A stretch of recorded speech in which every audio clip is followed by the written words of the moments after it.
Unless specifically indicated otherwise, the content expressed are my views only and not necessarily those of Life Pro Asset Management, LLC. The content presented is in no way an investment advice, solicitation, or an offer to sell securities or investment advisory services. The material is provided for general information and educational purposes based upon publicly available information from sources believed to be reliable. I cannot assure the accuracy or completeness of these materials. As such, the information in these materials may change at any time without notice. Reference to these discussions about IULs and annuities or fixed insurance products. Investments on fixed insurance products are different from investments in the stock market. Any guarantees provided by a fixed insurance product cannot be assumed to be guaranteed for any other investment.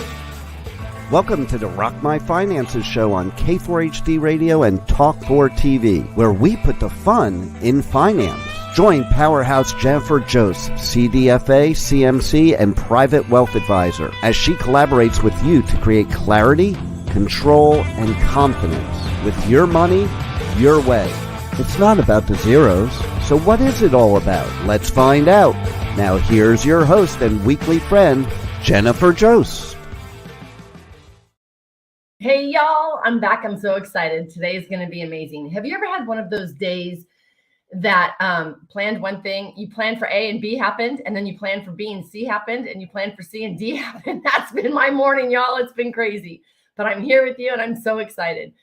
In your lifetime, so I'm in my late 50s, and you meet people that just make an imprint on your heart, right? And you maybe even meet them for the first time and you just feel comfortable with them, not like jumping in like, oh my gosh, you're my soul sister, like I've done with my soul sisters, that if you guys hear my other podcasts, but someone that like, wow, like I respect you, I admire you, I want to have a drink with you, I want to have a sleepover, like I want to get to know your family.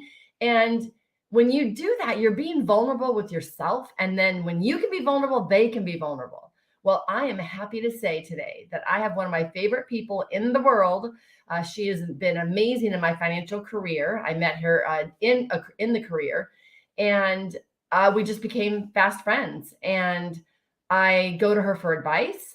I just love her life and how it's unfolding. And she's going to come on today and explain how she's actually changed her career in her 50s. And she has a very successful marriage, a very loving family. She exercises, she eats right.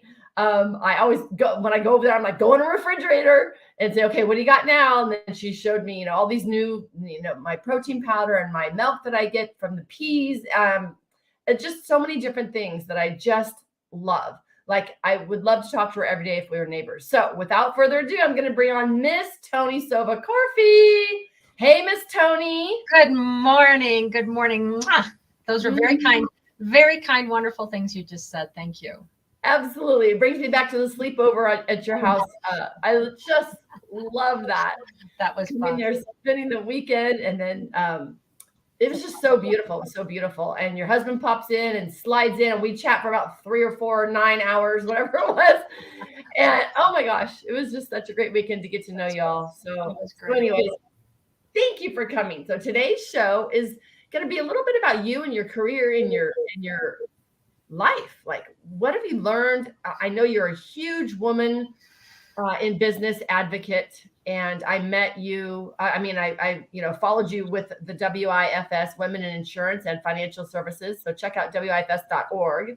So you're really big in that as well. We've done some conferences together, and I love how you stand up for women in the business. So let me start with where you're at today. Normally everybody goes back then, they come back, but let's go the other way because I like to freak everybody out, right? Absolutely. So let's start today. Where are you at today in your life, and how does it feel? I feel like I recently started my next chapter, and it's fantastic. It's the chapter of building on what came before. All the trials, triumphs, all those things, going to the next level, using the skills and the resources that I've accumulated, and really being comfortable in my own skin, and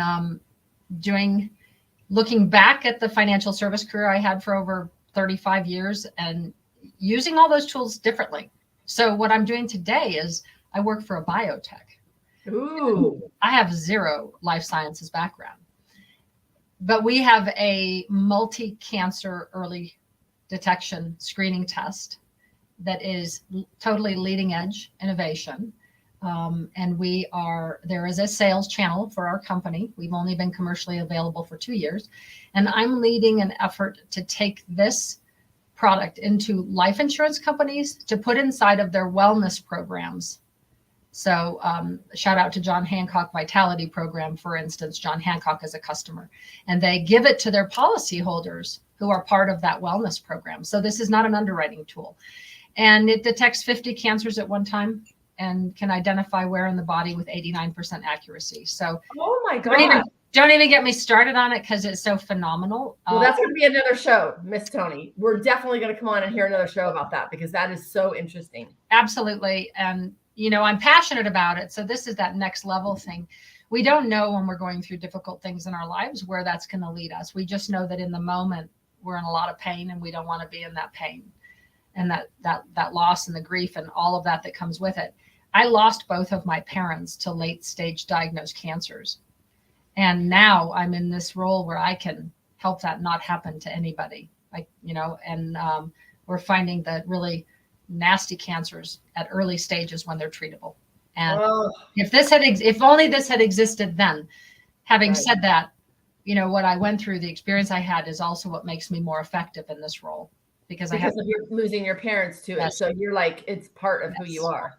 Absolutely. How important was that when you were looking? So you left the financial services and you were looking for a new chapter. How important was it, or was it important for you to have meaning in this next chapter? Well, that's a loaded question. I didn't want to leave financial services. My whole identity was tied up in my effectiveness and the success I'd had and the reputation I'd built in financial services. And I couldn't see, what else is there? And I had to go through a process. I had to really, when I left my last company, it was under a difficult situation, a grievance that went unresolved, and we agreed we best part ways. I pushed it as far as I could, and we said, let's go our separate ways. And that was emotionally took a real big toll on me. That last couple of years, and when I came to a realization of where I thought I was going, where I thought I had been led to believe I was going, and where I really was going. And so there was a breakup. And then I had to step back from it and say, what was my role in this? What was my role in did I not read the tea leaves? Did I, what, and why didn't I leave before it got that bad? And all of those things, right? I had to really step back in order to go forward. And that was very scary. And so in that process, I said, I am not going to fall back into that same environment. I'm going to, no matter how good the opportunity is. And I had 2 really great opportunities that were put in front of me. And my husband said, are you sure? That's a lot of money. And I said, this can't be about money. This has to be about next level and something I'm passionate about, something I believe in, somewhere where I can use my skills, but I'm not subjecting myself to an environment that's not healthy. And I love that. And Grail found me, and I waited. I said no to opportunities, and then Grail found me. Grail is the name of the company I work for, like the Holy Grail, because our test is the Holy Grail of screening. So, yeah. I love that. So Grail. So here we don't talk around the edges, Miss Toni. I know there's a lot of things you can't say. However, what was the environment that you left? How would you label it? I would label it as a pretty traditional patriarchal. There you go. Pretty traditional patriarchal environment that lots of corporate America, lots of companies still struggle with this. Yeah. And some companies are really doing the work and some companies aren't. Okay. And so make sure I'm hearing you correctly. This is good feedback learning, right? For communication. I'm hearing you say that you got stuck in this patriarchal society and stayed there too long when you saw the signs that they were not going to move you up or give you whatever you thought your role was going to be. And so kind of like a relationship, like you said, it was a breakup. Like if it was a loving relationship, you maybe being aware of it now, you would have got out a couple years earlier. Right. Right. After, when you look back at it, because there's a role for everyone to play, right? No one is a complete, I don't want to say that. I don't want to say it that way. That's not quite true. But most of the time in situations when we're hurt, we contributed something. Of course. We found ourselves in that place where something bad happened or where something just culminated. And I think it's really important to step back and say, well, geez, in my case, why did I stay in this very patriarchal, very traditional environment for so long? Like, why did I do that? And that was part of the process I had to go through was, well, what is my story? And forget, I'm a vice president for an insurance company and I do these important things or seemingly important things. Forget all of that. Who are you really? And how did you get here? And why were you so comfortable for all of those years? Why are you so comfortable? And I went back to, there's a wonderful book called Story Like You Mean It by Dennis Rebello. And a dear friend of mine in the industry, Andrew Daddio. I think you know Andrew Daddio. Andrew, yeah. You got to get this book. I got the book and I did the work. It's a book that requires work, right? It's not just read it. And I actually did the work. And what I discovered about myself was, wow. Okay, well, now that you understand, I was the son my father never had. That's the short answer. I was the son he never had. And I just grew up being very comfortable in my case, a white male dominated conservative environment. I just got comfortable with that place. So it wasn't hard to see how I ended up in financial services. Yeah, right? For sure. Because it looked very familiar to me, right? Comfortable. And then how about for me, I can absolutely relate 100%, right? I stayed in all of my places too long, probably. And for me, I want to say there was an ego about where I was at, right? I don't like the word ego, but you know what I mean? Like the title meant something. Like even me dating, being single, dating, it's like, well, you have to be able to fit in with my clients. You have to fit in with my friends, my family. You have like all these different rules. I was like, wait a minute. No, it just has to fit in with me. But I had that persona right with me before I shed that. Agreed? Same thing? Yes, absolutely. Absolutely. I mean, you have to battle yourself to change your own patterns. You really do. It's so easy to just, even every now and then I'll catch myself wanting to say something or behave in a certain way. And I think, wait a minute, that's the old pattern. That's not the future. That's the past. Yeah. Right. That's the and so remaining conscious, digging into your story with intention, and then moving on from there. And the remaining conscious part is the hardest part for me because I'm an extrovert and I get engaged with people and I get very excited and if it feels like there's the chemistry, it's easy to forget those old patterns and fall back into them.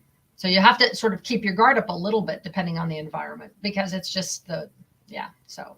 And that's where your coach comes in. And if you're meeting with your coach on a weekly basis, she will remind you that was an old pattern. Absolutely. Your new pattern. Absolutely. I think it's super important.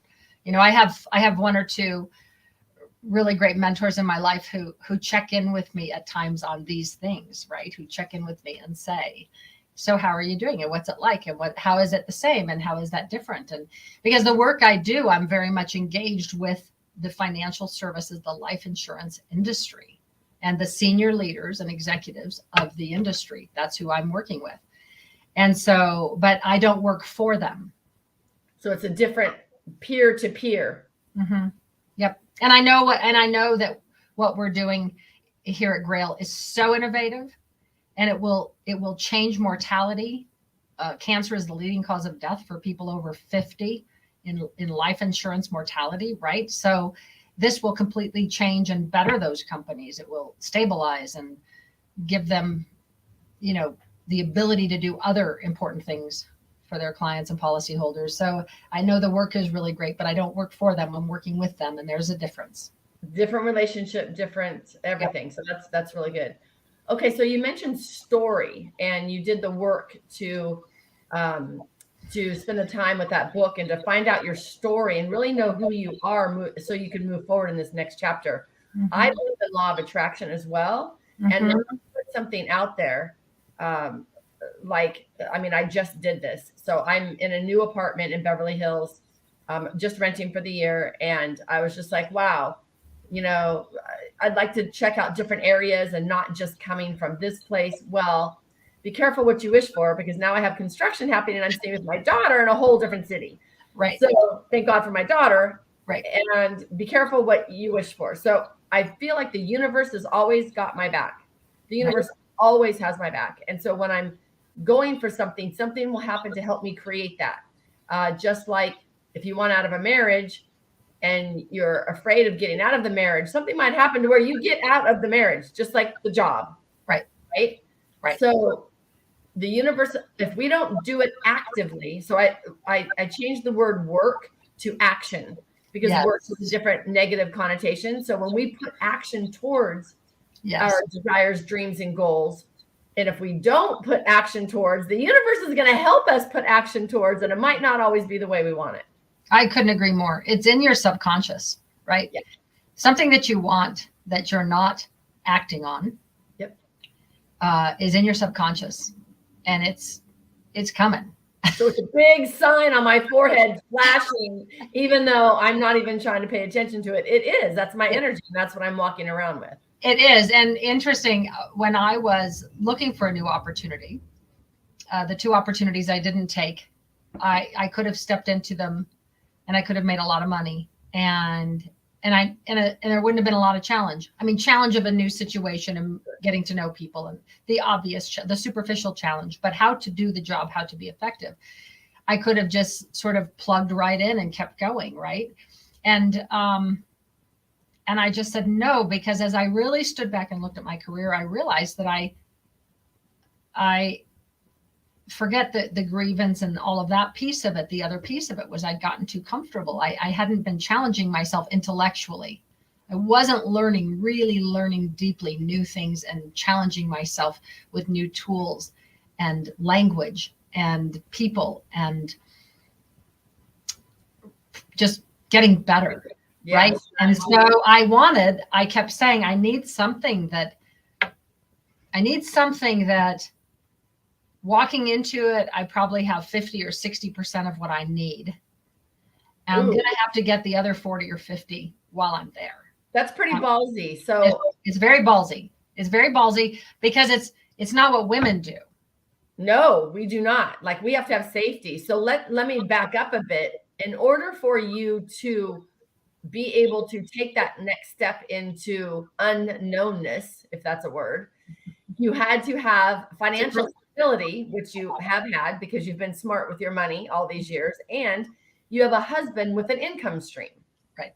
Okay. So this allowed you. So like for myself, being single and having to leave, which I did, I had to leave my patriarchal situation unwanted as well with Edward Jones years ago. And I was going out on my own, and I was having my 2 children, single mom, St. Bernard, 2 cats, my elderly parents, needed $75,000 just to keep the household going. I remember those conversations. Right? I remember those conversations. Oh my gosh. And then to have someone swoop in and say, will you buy my practice? And let's hang out for a few years and then buy my practice. I took the easy way because it was an automatic money. And it probably would have been, I'd probably have doubled all of my assets by now, if not tripled, if I would have stayed on the path of being on my own.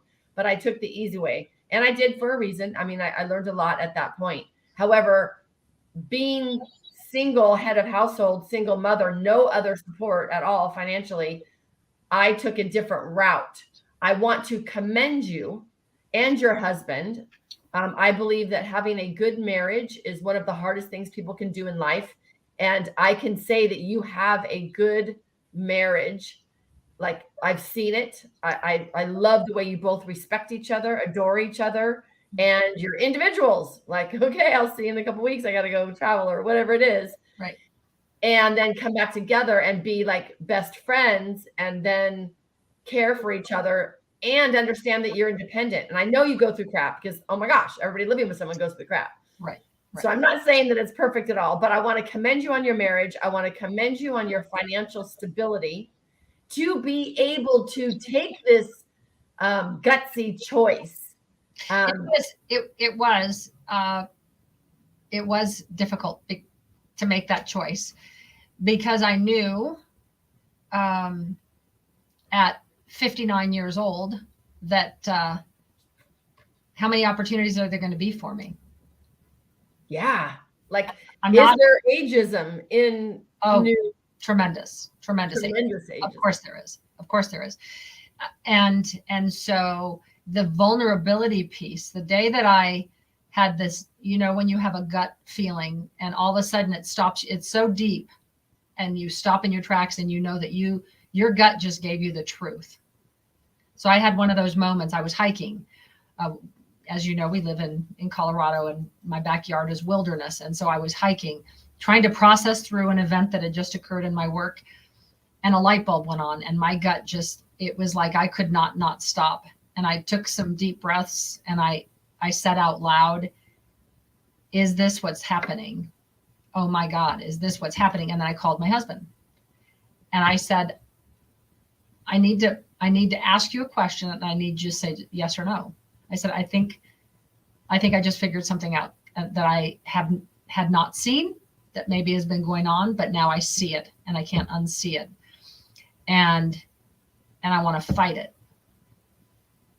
because I can't advocate for women. I can't tell other women of all ages in our industry and outside of our industry. I can't press them to advocate for themselves and to use their voice and to stand their ground and to get what they deserve, to expect people to follow through. I can't do that with other women and not do it for myself, or else I'm a fraud. Right. I'm a fraud. I'm just, not willing to do that work and take the risk.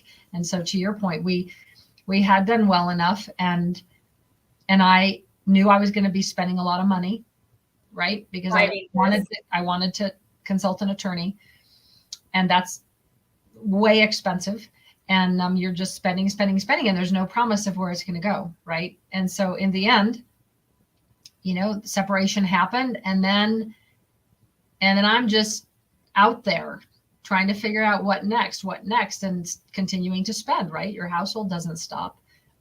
But I had the support of my husband. We had stable finances, and I knew I'm going to find something.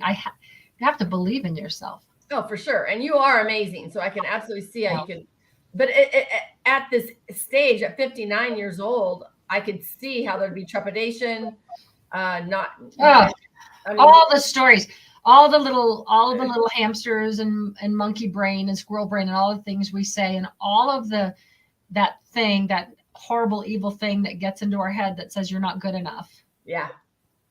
They were right. That's why they didn't do X, Y, Z. They knew things you didn't know. And now there were days and conversations. I had to work so hard. To prepare myself for some of the just pre-interview conversations and, what happened and what do you want? And, what do you know? And, oh gosh, it was really scary and really hard, even with financial stability. So look, when your whole identity is wrapped up in something and you break it because it needs to be broken, right? Now you're really hanging out there. Yeah. Who the hell are you? Who are you? And like I said earlier, battling against just falling right back into something very similar, repeating the old patterns.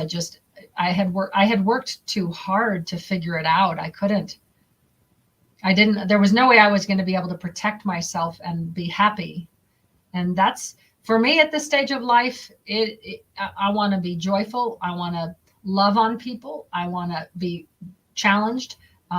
So part of what I manifested in there, by the way, was I really wanted challenge. I really wanted that intellectual stimulation.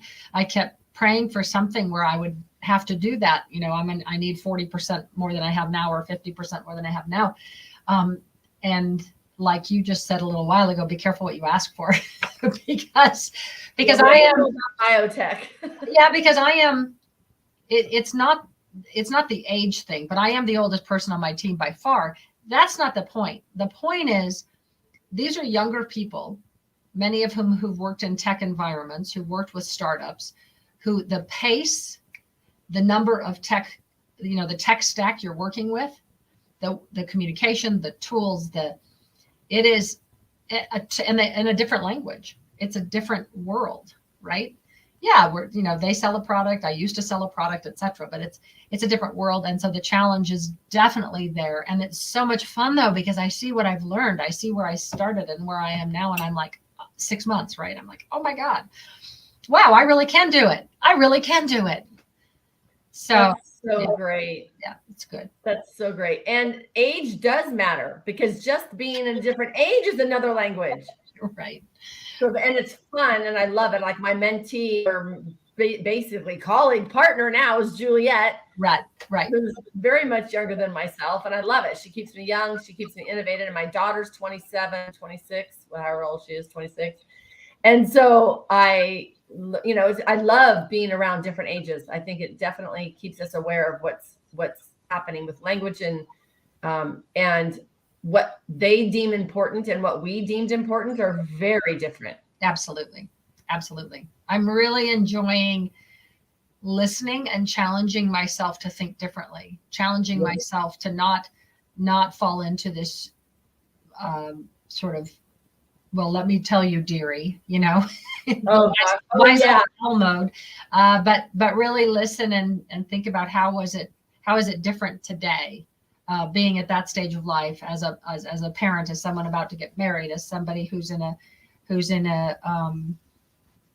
different kind of relationship, who's challenged in a different way, right? Who grew up different.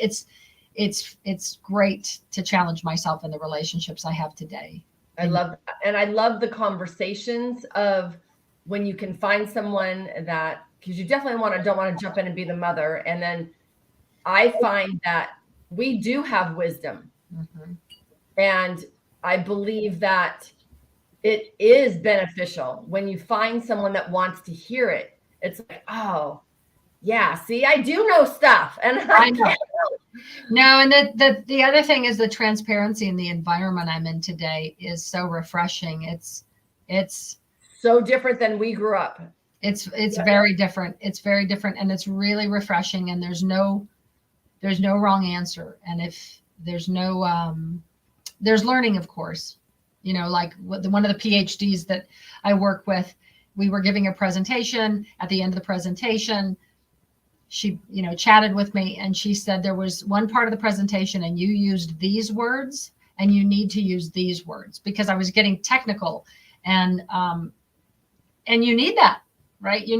But it wasn't like, I'm going to go tell her boss and tell him that she can't present anymore. And, it wasn't like that. It was just totally transparent. People are just talking to one another and helping each other do better, support the team and get better. Yeah. What a concept. Actually have, wonderful. I love that. So I'm with my team now, my staff, my company that I'm with, they're all young. And so, I mean, in the beginning, we were talking about youth. Now it's not about youth at all now, because it's about, like you said, I'm sorry. Like they'll call me, I'm like, oh my God. Right. I have never heard that once in this industry. Right. I'm like, oh my gosh. Like I literally just had my team call or email my client and apologize to my client. Right. And they're like, call me like, so how would you? And I'm like, no problem. Absolutely. I'm down. I'm like, oh my God, no one would ever admit anything in the patriarchal community. Like there's just no way that they would. So now we, like you said, I know it's not biotech, but we're faster.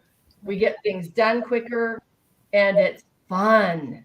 It's super fun. Yeah. It's not about the zeros. It's about the F word, which is fun. Yes. Yeah. I totally agree with you. You have to love what you're doing, whatever it is, whether you're working for compensation or not, whether you're volunteering, like with, women in insurance and financial services. look, that's a passion play. It's a ton of work. What's your role there now? What are you doing there? I'm the national vice president this year, and it's a it's a wonderful organization. It's hard. So from where I stand, women should flock to our organization, women in financial services of all kind, whether they're investment advisors like you are, or they're selling basic protection products, or property and casualty, or banking, or whatever, estate planning attorneys. It's all financial services, and women should flock to this organization because we as women, we must lead one another. We must hold each other's hands. Our voices. And some of this is on us. A lot of this is on us to stand in the room with it, where we're the minority, our female voice is the minority, and be heard. Some of that is on us, and we are heard when we bond together. I agree. When we stick together and we balance out the numbers, guess what? They hear us. But your lone voice among a room of 50, you aren't getting heard. Right. Yep. And also teaching people how to treat us, right? Teaching them how to treat us, that even though we may have slightly different styles in communication, in hours, in the way we apply ourselves and how we consult with clients, even though our styles are different, doesn't make them wrong, and teaming up with each other, right? Cross-functional teams are brilliant. Age, mixing, gender mixing, culture mixing, it's important. It's the world we live in. And so we need to lean into that and not move away from supporting more traditional organizations. They need our support too. And that's teach people how to treat you. We have to stay engaged, because some of this is just pattern bias. A lot of it is pattern bias. And unless properly, appropriately, respectfully confronted with some of it, people don't know what they don't know.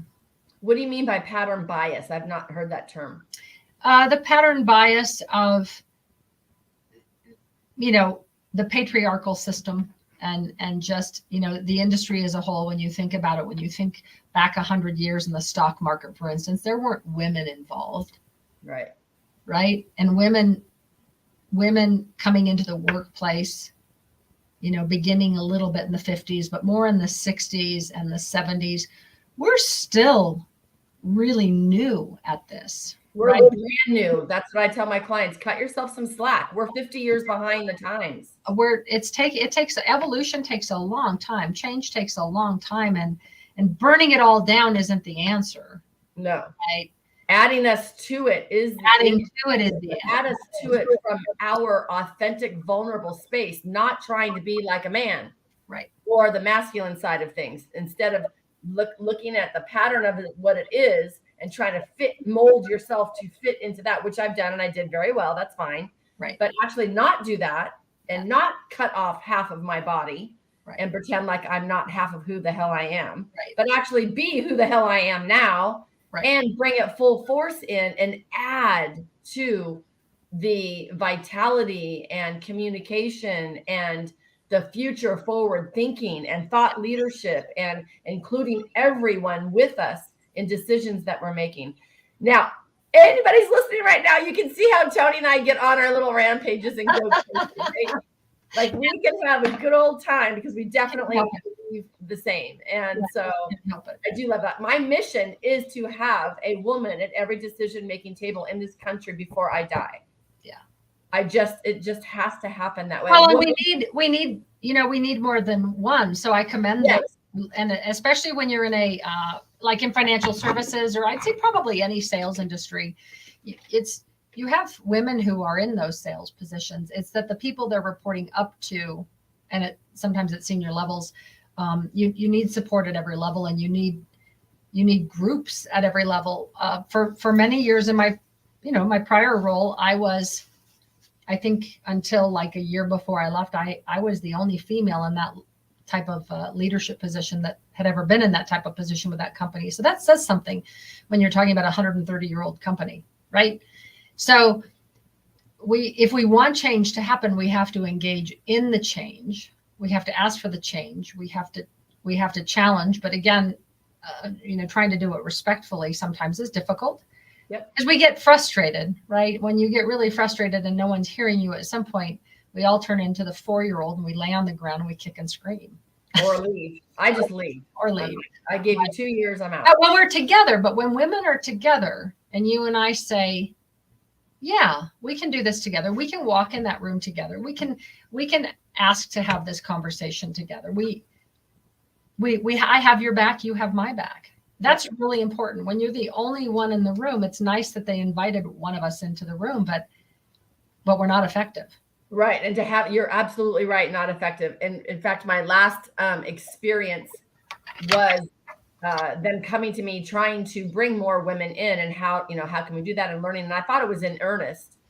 And so it was great. I'm like, well, let me just bring you some women to hear from. So it's not just me. Right. So let's get other women in the room together. Yes. And once that was done, the comment was after the meeting, well, I guess you told them everything to say. Oh yeah, no, that's the way we think. It's not about me saying that. It's great. No. Can you see the sun coming out here? I can. And we're going to actually jump to the commercial real quick. With all of this conversation that we're saying now, we definitely need our voices. And for women, it's anyone. If you haven't done it before, we need to find our voice. And if you check out Rock My Finances Club, I can help you on a weekly basis. Make sure that you are standing up for who you are in a respectful, loving manner, who is authentic with yourself. So check out this commercial because it's badass. Thanks, Juan, for queuing it up. We'll be right back. Just like less than a minute. Wait, the show isn't over yet. There's more fun and finances ahead. Jennifer will be right back as we have a special bonus offer for you right here on Rock My Finances, broadcasting live on K4HD Radio and Talk 4 TV. Hey y'all, it's Jennifer Jost. Are you ready to transform your relationship with money? Rock My Finances Club is your weekly mastermind for wealth empowerment. Join me live for your personal weekly group video sessions and access your personal portal with the video library at any time, including your success system and way more bonuses. Go to rockmf.com for your financial empowerment. Make yourself a priority today. Schedule a chat with me at rockmf.com and achieve your feminine financial freedom finally. Oh, and don't forget to ask me how to save 50%. See you at our weekly mastermind. Okay, Rock My Finances on K4HD and Talk 4 TV is back. Once again, let's put the fun in finance with your host and weekly friend, Jennifer Jost. Okay, we're back. I love that music. I picked that rock and roll music, by the way, because I'm a rocker. Okay, so I love that we agree on all of that, and your role in WIFS is great. Like you have so much to impart, and you've started chapters and you've done so many things. We have a conference every year. This year, I can't wait. It's going to be in San Diego, so I'll definitely be there. So if any woman at all, or anyone who wants to support women in, I say anything with a dollar sign, like you said, yes, dollar sign. If you're doing anything with a dollar sign, financial, insurance, any of that, helping people with their financial lives, jump in, because it's an amazing organization and it's awesome. I love it. Okay, so let's talk about your relationship. Let's talk about marriage for a minute. Well, I never really do that on here. So tell us a little bit about your story of marriage. How's that? So my story of marriage is both my husband and I had been married before when we found each other. We were both in financial services. We were both in challenging new roles when we met. And we did everything, all the things you tell your kids not to do, we did, right? Of course we did. We were much younger than we are now. And so we met, we knew we wanted to be together. We moved in together. We got a puppy. We kept putting the cart before the horse at every stage. I walked into a client's office one day and I said, "We got a new black lab pup." And he said, "Oh my God, you know what that means?" I said, "What are you talking about?" He said, that means you're going to have a baby." He said, "Young couples who get puppies get pregnant." I said, "What?" And guess what? A month later, I walked in and I said, "Oh my God, guess who's expecting?" And so we weren't married yet, but we'd been talking about it. Anyways, we got married. And then we went through the trauma of losing our first baby. So our first baby was born with a genetic disorder, and that wasn't detected because I was so young and my pregnancy was pretty normal. And so we spent 7 weeks in the throes of learning how to navigate those waters, knowing that this was probably not a life that was going to survive, but we took her home. And you learn things that, especially at such a young age, you have to become very resilient. You have to be careful who you let in to that world, because they may or may not be able to handle it. Like, it's one thing for us to walk into an adult's room or an older adult's room who's dying and accept that we're going to lose this life, this loved one, but they're older. Right. It's a completely different thing when it's a child or an infant. And so we went through that together. And it was hard. It was really hard. And then within a year, almost a year later, we had our daughter, Caitlin. And then a couple of years into Caitlin's life, my dad had cancer. So our marriage in the first 10 years was defined by all kinds of strife and struggle. And at any point, we tell people this all the time, on any given day in our first 10 years together, we could have left, and we would have been justified in doing it. We could have left because it was just too hard. Yeah. Everything was hard. We were both challenged emotionally and physically at times, and staying together in those situations, it doesn't matter how much sometimes you love each other, but we are both people who make commitments, who feel very strongly about our commitments, and we battle through it. That's who we are, separate from each other and individually.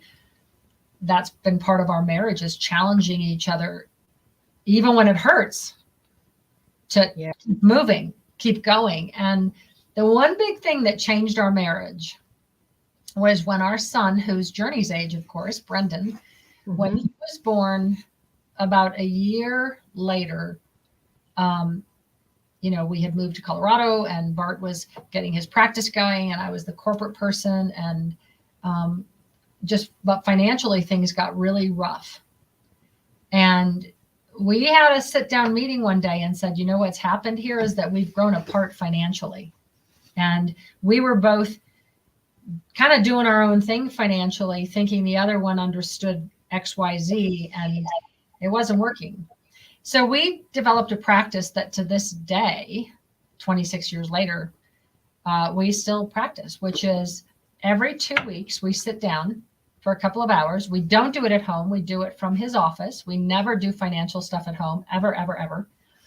Home is the sanctuary. Home is where you get to lock out the outside world and all the scary stuff, and you get to just be home. So we do it from his office, and we sync our calendars. We sync our travel dates. We sync what's happening with our children and our close family and friends. We sync what obligations we have or what we've committed to, right? Like, oh, by the way, we're going to go do this thing. Yeah. I signed us up for, right? Yeah. We every 2 weeks, we sit down and sync, and we pay our bills, whatever bills we have at that point in time, we pay them, and we forecast out like, we've got something big happening. Where do we want the money to come from? And so no matter how scary it is or how wonderful it is, right? Because money ebbs and flows, right? We always walk away from it more at peace. We always walk away connected. And in between those 2 week windows, we spend very little time navigating anything financial. Oh, I love that. So very little time. We don't worry about it. We don't even, honestly, we grab the mail every day and we put it in a pile in our office. Yeah. And, we flip through it to see, because if you never know, something really important could be there, but we don't open stuff. Yeah. We go, in 2 weeks when we sit down, we'll open it. We'll balance all of the accounts. We'll look at our, my husband's an investment advisor, as you know. So, in those intervals, we're looking at account balances and making plans. Our grandson, we of course bought him a life insurance policy, and And so what kind of policy we bought and how much money we were putting into it and all of those kinds of things for his future. But we do those every 2 weeks and we do it without fail. And it is, I would say it probably removed, I don't know, 75% of the strife of marriage. Yes, I love it. So I have my clients, you are explaining a money date. So I have my clients have their individual money dates and then the couple's money date. Awesome. And I absolutely love, it's so funny because we've never really talked about this, but it's exactly what you're saying. And to be able to have a financial plan to get you both on the same page. Huge. Is how I save marriages. I tell my clients, you're going to have more sex and more money if you work with me. It's true. Yeah. It's totally true. Because as a woman, I have to feel at peace and taken care of and like things are okay. I have to feel that way to have a good sex life with my husband. I have to, right? Because if I'm super stressed about anything, but especially something between us, you know what? I have zero interest in sex. Yep. It's just the way it is. Yeah. So our relationship, our intimacy, and intimacy is more than sex, as any mature person knows, it's so much more than that. So our intimacy is so much greater because we stick together financially. Yes, I love that. I love that. I love that. And I love it when I see my couples. I always say an hour with me will change your life because 100% of the time, one of them is thinking something that the other had no idea. And they feel true. Right. And then they feel safe with sharing it. And then that brings them together now on a whole nother level. Like you said, the intimate level, it goes so much deeper. So let me back up to what was your baby's name? Chelsea. Oh, bless her heart. Yeah, Chelsea. So she was, she had a genetic disorder called trisomy 13. So, you get 2 of each chromosome. She had 3 of the 13th chromosome. Okay. And how old were you? Devastating. Let's see. I was 26. Yeah. 26 when we had her. So I was, completely unprepared. And I remember when she was born, because I had a pretty normal labor and delivery. And my husband Bart was standing there with a camera ready to start shooting pictures. And we had been calling, you're calling everybody. This is it. All the families. This was the first grandchild for both sides. And everybody was just elated. In fact, when we called to tell people we were pregnant, our families knew we weren't married. And when we called to say we were pregnant, no one said, "Are you getting married?" They were just like, "Yay, a baby!" Right? It was quite a big deal for both sides of our family. And the minute she was born, Bart was getting ready to start pictures, and the doctor said, "Hold off for a second." And you know how your heart drops. Oh. And we went, "That's not normal, right? That's not normal." Because normally it's, pandemonium. You get to do whatever you want at that point. And so, they cleaned her up and they gave her to me. And the doctor said, there are some things that aren't right. And he used the term centerline. He said, they're centerline. And we're going to need to get some help and some specialists to understand. And while he's talking, I'm looking at her and I'm holding her in my arms, and I've never held a newborn before. So I don't know certain things. I don't know that her eyes should be open, and they're not. Right. I don't know at what point that happens. I just know that I don't know that I'm not even thinking about the fact that she has an extra baby toe on both feet. Yeah. With 6 toes. I'm thinking, well, you just cut one off, my mind is like, not even thinking about the genetic piece of it. And of course, think about this. This is 33 years ago, 32, 30, whatever years ago. We weren't talking about genetics. We weren't talking about anything. But, God puts us in special places. So we were at Alta Bates Hospital in Berkeley. Oh. Wonderful place to be. Yeah. If you need extraordinary support. This was the night before Easter. Yeah. And within a few hours, we had genetic specialists, we had unbelievable support, we had social workers, we had everything. And they were able to diagnose her, because for about 5 hours, we knew something wasn't right, but we didn't know what that was. And so we were, making really difficult phone calls. And it was difficult. We took her home a week later. We left her there. We had to do a lot of things that you don't want to do with a newborn, but we were able to take her home. We had hospice care from the very beginning, right? So that we could get some sleep and try to keep moving and sort of lead a normal life. We couldn't just sit and wait. Right. You can't just sit and wait for the train. Right. It's coming, but you keep moving. Yeah. And we did, and we learned a lot about ourselves in the process. Yeah. And solidified the bond. Yeah. And the compassion. Today, one of my friends is a 21-year-old developmentally disabled young lady, and she hikes her dog with me, and she babysits my dogs. And I have such a heart for her because, and for her mom, because the challenges, we walk around and we see all these seemingly normal people, but there are a lot of people who have special needs in their households, and it's hard, and it takes 100%. 100%. Toni, I have thoroughly loved this conversation with you. Wrapping up the show, saying goodbye. I want to honor Chelsea. I want to honor Bart. I want to honor your kids. Thank you. I want to honor your story, your journey, and being 59 and stepping into a biotech situation. We're going to come back and talk about all the good that you're doing in the world. And I just want to thank you for being my friend, my mentor, my partner, my colleague, my gal that I can look up to. And tell Bart I said, hey. I will tell him, hey, and thank you. Thank you for all you are and the ways you've challenged me and supported me and helped me. It goes both ways, I know, my love. Mwah. Thank you so much. Love you. Hope you all come back to Rock My Finances next week. We got more dish to dish. Awesome.